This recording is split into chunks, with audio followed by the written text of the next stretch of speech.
Good afternoon. Welcome back. It is Sunday, October 8th, 2023. We do have several birthdays to talk about and only a couple of events, so we'll start off in 1989. Ken Schrader wins at Charlotte. Mark Martin dominated the race, had a tire going down near the end. This would have been Martin's first career win, but he would win a couple weeks later at Rockingham. This would be Schrader's second of 4 career wins and the last for Folgers on the iconic number 25 car before they moved to Roush Racing in 1990. Not really anything major that I remember happening in this event, just a couple of small little footnotes there of NASCAR history. On this day in 2006, I believe this would have been the first race of the Talladega repave. Brian Vickers wins his first career Cup Series race after a last lap incident with his teammate Jimmy Johnson and the guy that would be replacing him in a couple years, Dale Earnhardt Jr., on the last lap. Of course, many thought maybe Casey Kane should have been given the win, as when Vickers slowed down when the two leaders spun in front of him, that Kane got by before the yellow, but there wasn't really enough footage, or maybe they chose not to air it. I don't know. But Vickers wins his first career Cup Series race on this day in 2006. So anyway, tons of birthdays today. Born on this day in 1890. I thought I had a card of this guy, strangely enough. 1890, passed away in 1973. World War I flying ace Eddie Rickenbacker. He also raced in the Indy 500 and was an owner of the Indianapolis Motor Speedway for quite a while as well. Eddie was, World War I flying ace.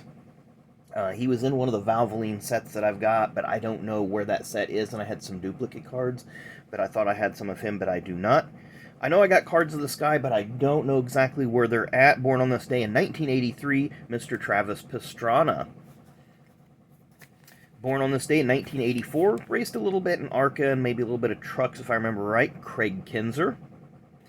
Born on this day in 1983, I've got one autograph card of her somewhere, but I don't have any other cards of her. She's won a few Pro Stock championships and was also the person that defeated Kurt Busch in his only Pro Stock appearance in 2011 in the first round. That would be Miss Erica Enders. So let's go to the people that I do got some cards of. Born on this day in 1943, and I have a feeling he's passed away. I couldn't find any information on it, just on the card sources and the other sources that I use online. I even just checked around online, couldn't find anything. I'm pretty sure, sadly, that he's passed away, but maybe somebody else has some information. He was an engine builder for many, many years, worked for RCR, Kenny Bernstein's King Racing team with Ricky Rudd, and then moved over to the ill-fated Team 3 Racing. That'd be Mr. Lou LaRosa. So I've got a couple of 1991 and 1992 tracks cards here. So there you see he was also on MC Anderson's team, Osterland. So a lot of history with Lou LaRosa. Always had pretty strong engines. And then he went to 88, and then in 89 he joined the King Racing team, and they had a couple strong years with their engines as well. So anyway, let's move on to our next birthday. Born on this day in 1993, he's got 2 Cup Series wins. I do not believe he's still in the playoffs, he's still eligible, so we'll see how that works out today. I believe today's a knockout race. But again, born on this day, 1993, 6 career truck wins, 2 career Cup wins, still looking for that first Xfinity win. Mr. Bubba Wallace. Now, I've talked about the 2018 rated rookie. A lot of people list that as his rookie. This is a 2015 press pass. This is not even his rookie. So I got a couple examples of 2015 press pass. And he's even in 2016 sets that don't have a rookie card designation, because his rookie's way back in 2012 or something. Can't really remember right off the top of my head. He was a Roush developmental driver as well, during this time a Gibbs developmental driver. And then he ended up getting a call from Richard Petty Motorsports to work with them when Eric Almirola was injured. Then he come back 2018, drove for them full time, had that great finish for second at Daytona with Denny Hamlin, who coincidentally he drives for now. You see, he's got a lot of sponsorships here. So we'll focus on the positives with Bubba. He does draw some money from different companies. So you see McDonald's, DoorDash. So he's got a lot of bases covered, a lot of Columbia sportswear. Then we got some cool. Now, I tell you what, when he was at Petty, they had some really, really sharp paint schemes. That Richard Petty throwback there. That's the car that he got second at Daytona in, that Worldwide Technology. This was probably one of the best ones that they ever came up with, the Adam Petty Spree prepaid phone card throwback. Of course, it has the Victory Junction labeling on it there, or branding. There's another Victory Junction. The DoorDash. I was kind of hoping, with Jordan being a co-owner of this, that maybe they would go to the NBA jersey font style numbers. But I guess these numbers do work for it. So there's a DoorDash. And, of course, the McDonald's one. They have a few variations of the McDonald's car. They run a little bit more gray on the car sometimes when they run it. Not sure what that represents. The gray on the car when they run it. Just kind of plain. Our final birthday, multiple-time most popular driver. He is the 1988 Cup Series champion. What does he have? Like 44 wins or somewhere in that area.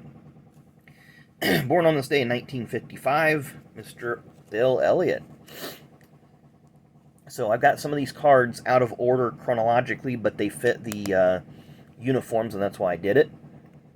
But this was about 1985-86 when he was really, really tearing it up on the speedways for his family-owned team. Of course, this uniform is from 1990, and you can see Coors did, they changed their color branding a little bit there. 91, he ran the Coors Light paint scheme, and this is the only picture I could find with the car. But they ran Coors Light. 92, he went to Junior Johnson. Of course, that's a facsimile signature. Don't freak out that I just have like a on-card auto, just random here. It's the silver parallel.